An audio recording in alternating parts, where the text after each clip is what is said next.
Okay, it's recording.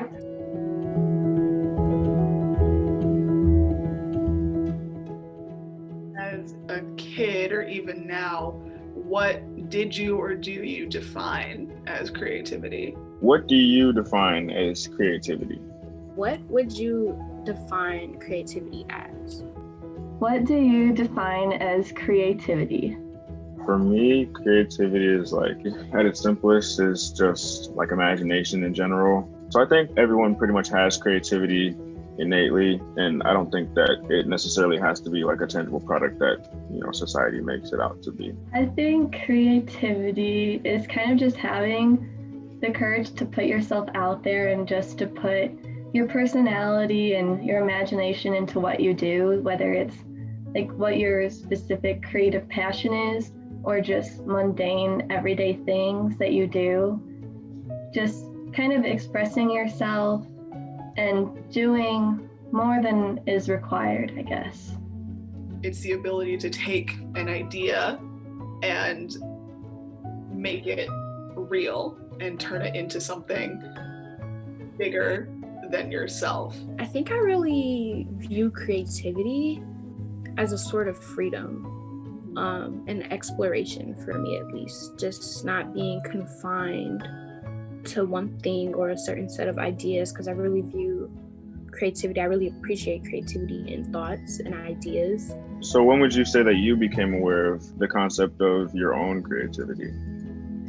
Well, I was talking to my mom about it, and when I was younger, I used to bake like just random little recipes that I would come up with. And I remember just having a lot of fun doing that and not being constrained by any recipe, even though the stuff never turned out very good because I was very little. When I was little, first I wanted to be a painter, and then I wanted to be a veterinarian, but I'm terrible at painting and I'm terrible at sciences. And so then I think one day in like 6th grade, we wrote short stories as a unit in my English class, and I was kind of like, oh, this is something I could do for the rest of my life. And I'm very lucky that kind of from then on out, I wanted to pursue English and writing. I've always kind of known. I think I became aware of creativity when we'd be like out on the playground. And there wasn't much to do. It was like a swing set, a slide. And that got pretty old pretty quickly. And so it was like, okay, well, what are we going to do now? That question of like, what are we going to do now? And so our teachers or whatever, when we were younger, would be like, okay, you need to entertain yourself. You need to be creative is what they would tell us with our play. And so I think that's when that word really started resonating with me of creating different things, coming up with different ideas of how we could play and how we can have fun. And so I think that definitely there came a direct correlation of creativity should be fun. I think I've pretty much always like had a sense of like my own creativity. And I think like my parents were a huge influence on that, just because they would always encourage me and my siblings with whatever I guess we put our minds to, just like help, I guess, promote that sense of like critical thinking and creativity in general. So now, what do you feel like your perception of yourself is as a creative, and how do you feel others perceive you in that way? Definitely, if you didn't know me from LSWA or whatnot, you wouldn't see me like as a creative, as an artist. But now I view myself as creative. Like writing, I write a lot for myself, or I try to now, because I would kind of think like, oh, unless this is received well, oh, unless this is seen by a lot of people, how can I call myself a writer?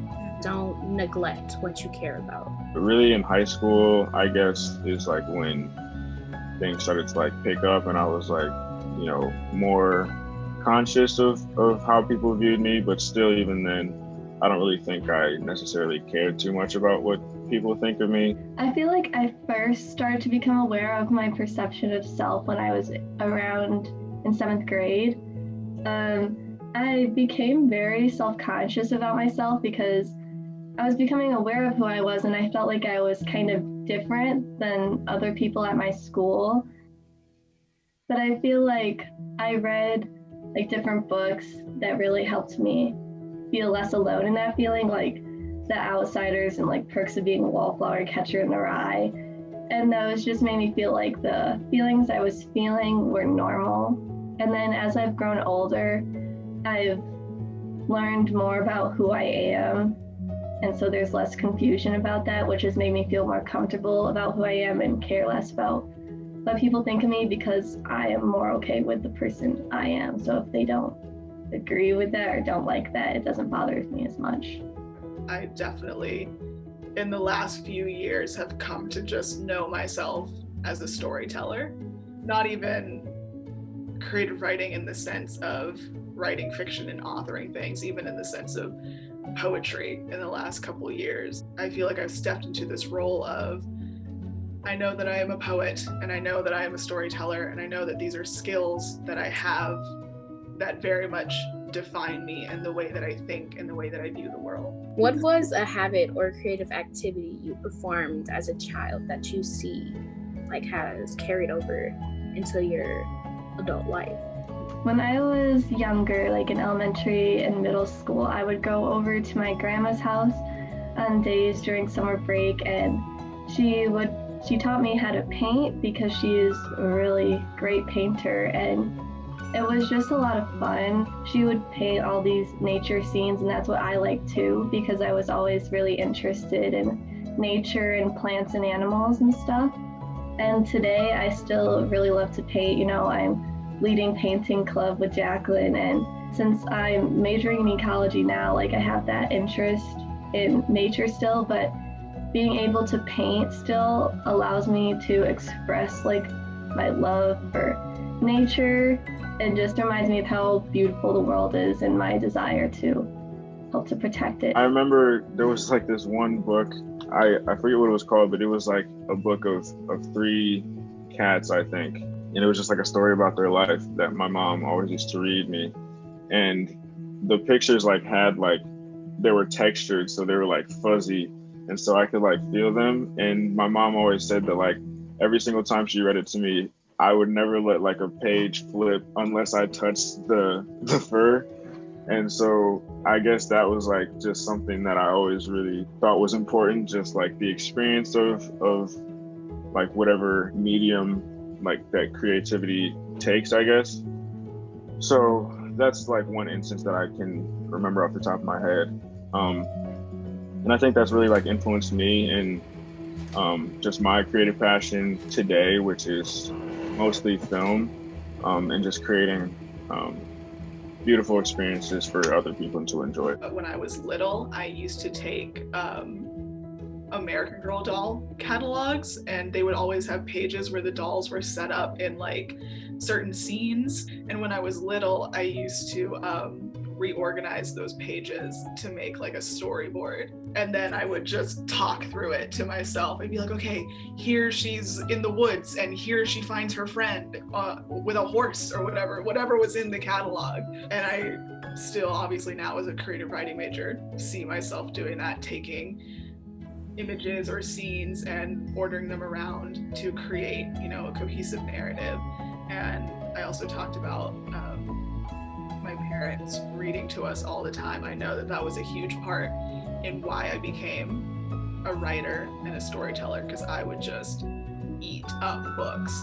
For a minute there, I divorced like the idea of like, oh, my career, what I'm supposed to be doing, versus like things that I enjoy doing, like fun versus what I'm supposed to be doing. In quarantine, lockdown, whatever, a lot of people are really relying on arts, on TV shows, on just different things that came from creatives. And so I think this is a really pivotal point to just see how valuable it is and how much our society, you know, needs it.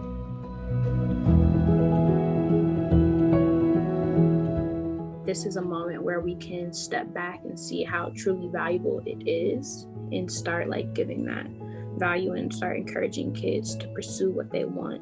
Do you feel like people are starting to discover themselves in a way that they haven't before? I don't know. What do you think?